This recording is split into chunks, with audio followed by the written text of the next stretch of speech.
जब भी मैं सुबह उठ के बाहर का नजारा देखता हूँ तो सबसे पहले मेरी नजर पड़ती है इलेक्ट्रिक तारों पे। ऑब्वियसली जाहिर सी बात है, मैं एक इलेक्ट्रिकल इंजीनियर हूँ तो मेरा ध्यान सबसे पहले बाहर की नजरों पे जाएगा तो इलेक्ट्रिक तारों पे। और इलेक्ट्रिक तारों पे बैठे हुए जो पंछी होते हैं उन पे उनको देखकर मेरे जहन में सबसे पहले यही ख्याल आता है कि इन पंछियों को आखिरकार करंट क्यों नहीं लगता, करंट लगने की वजह से इनकी मौत क्यों नहीं होती। यही मेरे दिमाग में सबसे पहला सवाल आता है। अगर हमने उन तारों को रत्ती भर भी छू लिया तो हमारी मौत होती है, हम मर जाते हैं। लेकिन ऐसा क्या इनके पास होती है, ऐसी कौन सी ट्रिक्स होती है इनके पास में कि ये तारों के ऊपर बैठे बैठे अपनी गुड मॉर्निंग मनाते हैं फिर भी ये इनको कुछ भी नहीं होता। क्या इनके पास कोई सुपर पावर है? क्या भगवान के घर से इन्होंने कुछ वरदान लेके आए हुए हैं? इन्हीं सारे सवालों के जवाब देने के लिए मैं आपके इजी टू लर्न के माध्यम से आपके सामने हाजिर हुआ हूँ। अगर आप इलेक्ट्रिकल इंजीनियरिंग या फिर इलेक्ट्रिकल डिप्लोमा या फिर किसी भी इलेक्ट्रिक फील्ड से बिलोंग्स करते हो या फिर आपको इलेक्ट्रिसिटी में थोड़ी बहुत भी रुचि है तो आपको हमारा ये चैनल जरूर सब्सक्राइब करना चाहिए ताकि इसी तरीके के रोचक वीडियो आपको मिल सके। तो आइए आज का वीडियो हम स्टार्ट करते हैं। जैसे कि आपको पता है कि पूरी दुनिया साइंस के ऊपर चलती है क्योंकि हर चीज में साइंस होता है, यह आपको पता ही होगा। तो पंछियों को करंट ना लगने के पीछे भी एक छोटा सा साइंस हो छुपा हुआ है। तो और बात ना करते हुए सबसे पहले हम वो छोटा सा साइंस जान लेते हैं ताकि हमको उन पंछियों को करंट क्यों नहीं लगता ये समझने में हमें बहुत ही आसानी जाएंगी। तो हमें वो साइंस जानना है।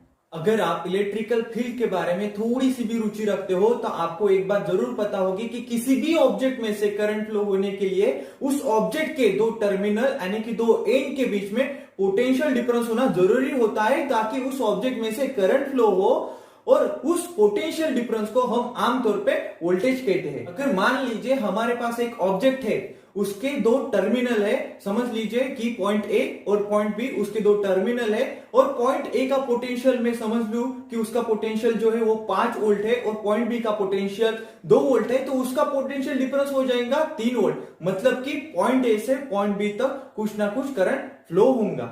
बट इन केस उन दोनों टर्मिनल का पोटेंशियल अगर सेम हो जाए, मतलब कि पॉइंट ए का पोटेंशियल 5 वोल्ट और पॉइंट बी का पोटेंशियल भी 5 वोल्ट हो जाए तो उन दोनों का पोटेंशियल डिफरेंस जो है वो कितना हो जाएगा, वो 0 हो जाएगा। मतलब कि पॉइंट ए से पॉइंट बी तक कोई करंट फ्लो नहीं होगा। और हमें पता है कि किसी भी ऑब्जेक्ट में से करंट फ्लो होने के लिए उस ऑब्जेक्ट के दोनों टर्मिनल के बीच में पोटेंशियल डिफरेंस होना जरूरी होता है।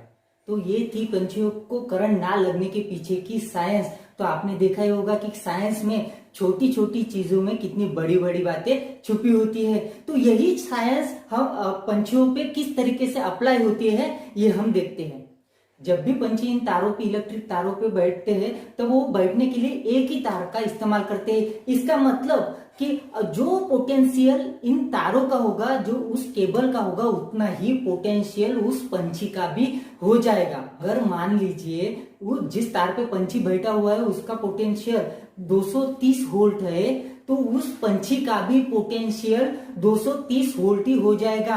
जैसे कि इसका एग्जांपल मैं आपको बताता हूँ। जैसे कि हम गाड़ी चला रहे हैं, टू व्हीलर चला रहे हैं, तो मान लीजिए 60 किलोमीटर पर आवर्स की स्पीड से हम गाड़ी चला रहे हैं तो उसके गाड़ी के ऊपर हम बैठे हैं तो हमारी स्पीड भी क्या हो जाएगी, 60 किलोमीटर पर आवर। क्योंकि मेरी बाइक की स्पीड कितनी है, 60 किलोमीटर पर आवर से अगर मैं बाइक चला रहा हूं तो उतनी स्पीड मेरी भी हो जाएगी। उसी तरीके से अगर आप मान लेंगे या फिर अगर आप समझ लेंगे तो उसी तरह का सेम कंसेप्ट जो है यहीं पे भी, यहाँ पे भी अप्लाई हो जाएगा।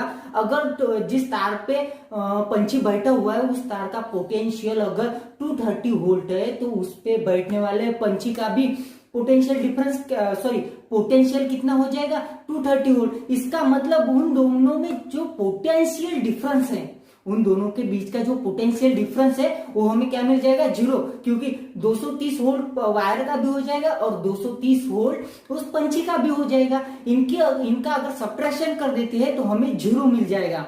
और ये तो हमें अभी हमने साइंस में देखा है कि जब भी 0 पोटेंशियल डिफरेंस होता है तब वहां से करंट फ्लो नहीं होता। करंट फ्लो होने के लिए एक हायर पोटेंशियल चाहिए और एक लोअर पोटेंशियल चाहिए। इसका मतलब कि दो पॉइंट के बीच में हमें पोटेंशियल डिफरेंस होना जरूरी होता है। यहाँ पे उस तार का और उस पंछी के बीच में का पोटेंशियल डिफरेंस जो है वो 0 हो जाता है, इसीलिए उनमें से करंट फ्लो नहीं होता। और करंट फ्लो ना होने के पीछे और भी एक वजह है, सर्किट भी वहां पे कंप्लीट नहीं हो रहा है, तो इसीलिए उनके बॉडी में से करंट जो है वो फ्लो नहीं होता, इसलिए उनको करंट लगता नहीं है और वो पंछी मरते नहीं या फिर इंजर्ड होते नहीं है। अगर मान लीजिए वहीं पे बैठे बैठे किसी पंछी ने अगर दूसरे तार को या फिर किसी भी ग्राउंड से अटैच होने वाली चीज को अगर छू लिया वहीं पे बैठे बैठे, तो उनके बीच में पोटेंशियल डिफरेंस क्रिएट हो जाएगा। जैसे कि वहां पे बैठे हुए 230 वोल्ट हायर पोटेंशियल और ग्राउंड का जो हो गया हमारा लोअर पोटेंशियल, इसका मतलब कि किसी भी लोअर पोटेंशियल को उन्होंने छू लिया तो सर्किट कंप्लीट हो जाएगा और करंट फ्लो होना शुरू हो जाएगा, क्योंकि करंट हमेशा हायर पोटेंशियल से लोअर पोटेंशियल की तरफ फ्लो होता है। और यहाँ पे अगर उन्होंने किसी दूसरी चीज को अगर छू लिया जो लोअर पोटेंशियल वाली है, जैसे कि ग्राउंड या फिर ग्राउंड से कनेक्टेड हुई कोई चीज को अगर छू लिया, तो उनके बीच में करंट फ्लो होना चालू हो जाएगा, क्योंकि उनकी body act as a conductor करेगी। कंडक्टर की तरह वर्क करने से उनके शरीर में से करंट फ्लो होना चालू हो जाएगा और वहीं पे उनकी तुरंत मौत हो जाएगी।